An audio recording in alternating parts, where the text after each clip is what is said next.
ಅದು ಇದರಲ್ಲಿ ನಷ್ಟವಂತೂ ಖಂಡಿತ ಆಗುವುದಿಲ್ಲ. ಇದರಲ್ಲಿ ಸಿಕ್ಕುವ ಎಲ್ಲದಕ್ಕಿಂತ ಇದರಲ್ಲಿ ಸಿಕ್ಕುವಂತಹ ಮಾನಸಿಕ ಸಮಾಧಾನ ಮತ್ತು ಆರೋಗ್ಯದ ದೃಷ್ಟಿಯಿಂದ ಇದು ತುಂಬ ಒಳ್ಳೆಯ ವೃತ್ತಿ. ಈಗ ಈ ಕೃಷಿಯಿಂದ ವಿಮುಖರಾಗುತ್ತಿರುವ ನಮ್ಮಲ್ಲಿ ಈಗ ಕೃಷಿ ಗದ್ದೆ ಮಕ್ಕಳನಿಗೆ ಪ್ರವಾಸಕ್ಕೆ ಕರ್ಕೊಂಡು ಹೋದಾಗೆ ಕರ್ಕೊಂಡು ಹೋಗಬೇಕಾಗ್ತದೆ. ಅಂಥ ಪರಿಸ್ಥಿತಿಯಲ್ಲಿ ನಾವು ಆದಷ್ಟು ಕೃಷಿಯನ್ನು ಉಳಿಸಿಕೊಂಡು ಇತ್ತೀಚಿನ ದಿನಗಳಲ್ಲಿ ಜನರು ಕೃಷಿ ಹೈನುಗಾರಿಕೆಯನ್ನ ಬಿಟ್ಟು ಬೇರೆಡೆಗೆ ಉದ್ಯೋಗವನ್ನ ಅರಸಿ ಹೋಗುತ್ತಿರುವಾಗ ಈ ನಡುವೆ ಉಡುಪಿ ಜಿಲ್ಲೆಯ ಕಾಪು ಮೂಲದ ಸುರೇಶ್ ಶೆಟ್ಟಿ ಅವರು ತಮ್ಮ ಮನೆಯಲ್ಲಿ ಹೈನುಗಾರಿಕೆ ಮಾಡುವ ಮೂಲಕ ಎಲ್ಲರ ಗಮನ ಸೆಳೆದಿದ್ದಾರೆ. ನನ್ನ ಹೆಸರು ಸುರೇಶ್ ಶೆಟ್ಟಿ ಅಂತ. ನಾನು ಬಾಲ್ಯದಿಂದಲೂ ದನಕರುಗಳನ್ನು ಸಾಕುವುದು ನನ್ನ ಹವ್ಯಾಸವಾಗಿ ಇರುತ್ತದೆ. ನಾನು ಶಾಲಾ ಹೈಸ್ಕೂಲ್ ಜೀವನದಲ್ಲಿಂದ ಕಾಲೇಜಿಗೆ ಹೋಗುತ್ತಿರುವಾಗ ಶಾಲಾ ಸಮಯ ಬಿಟ್ಟು ಉಳಿದ ಸಮಯದಲ್ಲಿ ಕೃಷಿಯಲ್ಲಿ ಅಂದರೆ ತೋಟಗಾರಿಕೆ ಮಾಡೋದು, ಕಷಿಯ ಗಿಡಗಳನ್ನು ತಂದು ನೆಡುವುದು, ದನಕರುಗಳನ್ನು ಸಾಕುವುದು ಇದು ನನ್ನ ಹವ್ಯಾಸವಾಗಿತ್ತು. ನನಗೆ ಶಾಲೆಗಿಂತ ಹೆಚ್ಚಿನ ಕುತೂಹಲ ಎಲ್ಲ ಇದರಲ್ಲಿ ಇರ್ದಿತ್ತು.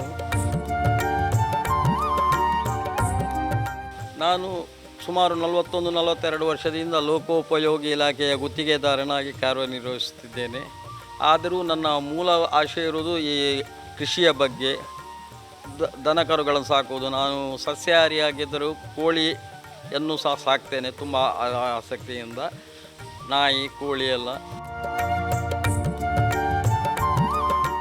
ದೇವರ ದಯೆಯಿಂದ ಈಗ ಒಂದು 3-4 ದನ ಇದ್ದದ್ದು ಸಾಧಾರಣ ಈಗ ಒಂದು 40-42 ತನಕ ಒಟ್ಟಿಗೆ ದನ ಕರು ಎಲ್ಲ ಸೇರಿ 42 ದನಕರುಗಳನ್ನು ಸಾಕ್ತಾ ಇದ್ದೇವೆ.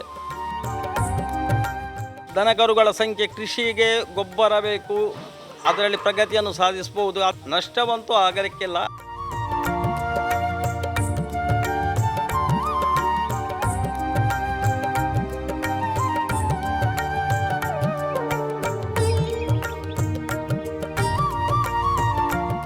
ಹಿರಿಯರು ಹಾಕಿಕೊಟ್ಟ ಅಂದರೆ ಈಗ ಭೂಮಿಗೆ ಒಳ್ಳೆಯ ಮಾರುಕಟ್ಟೆಯಲ್ಲಿ ಧಾರಣೆ ಇರುವುದರಿಂದ ಜನ ಕೃಷಿಯನ್ನು ಆದಷ್ಟು ಗದ್ದೆಯನ್ನು ಮಣ್ಣು ತುಂಬಿಸುವುದು, ಮಾರಾಟ ಮಾಡುವುದು ಇದರಲ್ಲಾಗಿದೆ. ಇನ್ನೊಂದು ದಿವಸ ಕೃಷಿ ಪ್ರಧಾನ ದೇಶವೇ ನಾವು ಕೃಷಿಯಿಂದ ವಿಮುಖರಾದಾಗ ಆಗಬಹುದು.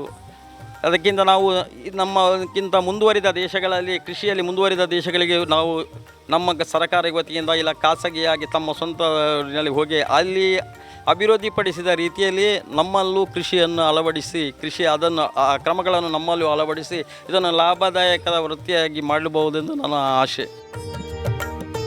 ನಮ್ಮಲ್ಲೇ ಸ್ಥಳೀಯವಾಗಿ ಸ್ಥಳೀಯ ದನ ಮತ್ತು ಗೀರ್, ಸಾಯಿರ್ವಾಲ, ಹಾಲಸ್ಟೈನ್, ಜರ್ಸಿ ಎಲ್ಲ ಇದೆ.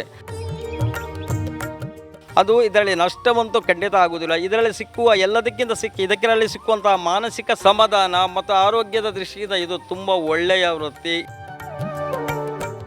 ಈಗ ಎಲ್ಲ ರೀತಿಯ ನಮ್ಮ ರಾಜ್ಯ ಸರ್ಕಾರದಿಂದ ನಂದಿನಿಯಲ್ಲಿ ಆಗಲಿ ಬೇಕಾದ ವ್ಯವಸ್ಥೆಗಳು, ತಿಳುವಳಿಕೆಗಳು, ಆಹಾರ ಸಾಮಗ್ರಿಗಳು, ಸಹಾಯಧನ ಎಲ್ಲವೂ ಸಿಗುತ್ತಿದೆ.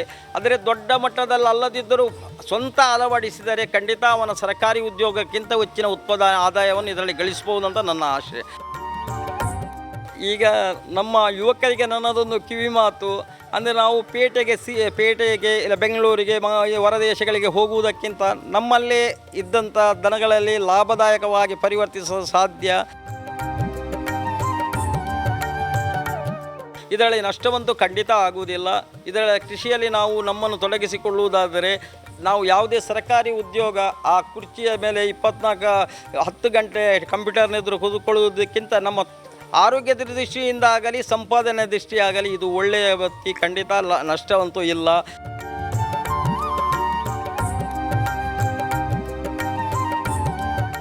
ಪದವೀಧರ ಇಂಜಿನಿಯರ್ ಹೋಗಿ ಹೊರದೇಶದಲ್ಲಿ ಸಂಪಾದನೆ ಮಾಡುವುದಕ್ಕಿಂತ ನಮ್ಮ ಅವರ ಮನೆಯಲ್ಲಿ ಒಂದು ಅರ್ಧ ಎಕರೆ ಜಮೀನಿನಲ್ಲಿ ಅಲ್ಲಿಯ ಸಂಪಾದನೆಯನ್ನು ಇಲ್ಲಿ ಮಾಡಬಹುದು. ಇದು ಖಂಡಿತ ನಾನು ಹೇಳ್ತೇನೆ. ಕೃಷಿಯಲ್ಲಿ ಸಾಧಾರಣ ಎಲ್ಲ ಜನರು ಯುವಕರಿಗೆ ಸ್ವಲ್ಪ ಆಸಕ್ತಿ ತೋರಿಸ್ತಾ ಇದ್ದಾರೆ. ಆದರೆ ಈಗ ಕೃಷಿಯ ಜಾಗ ಕಡಿಮೆ ಆಗಿದೆ, ಅವರಿಗೆ ಮನಸ್ಸಾಗುವಾಗ ಗದ್ದೆ ಇರೋದು. ಇನ್ನಾದರೂ ನಾವು ಎಚ್ಚೆತ್ತುಕೊಂಡು ನಮ್ಮ ಇರುವಂತಹ ಜಮೀನನ್ನು ಉಳಿಸಿಕೊಂಡು ಅದನ್ನು ಇನ್ನು ಮನೆ ಕಟ್ಟುವುದು ಆದಷ್ಟು ಅವಾಯ್ಡ್ ಮಾಡಿಕೊಂಡು ನಮ್ಮ ಸ್ವಂತ ಜಮೀನನ್ನು ಇಟ್ಟುಕೊಂಡು ಅದರಲ್ಲಿ ಸಾಗುವಳಿ ಹಾಗೂ ದನಕರುಗಳನ್ನು ಸಾಕುವುದು. ಖಂಡಿತ ಇದು ನಷ್ಟವಂತೂ ಆಗುವುದಿಲ್ಲ.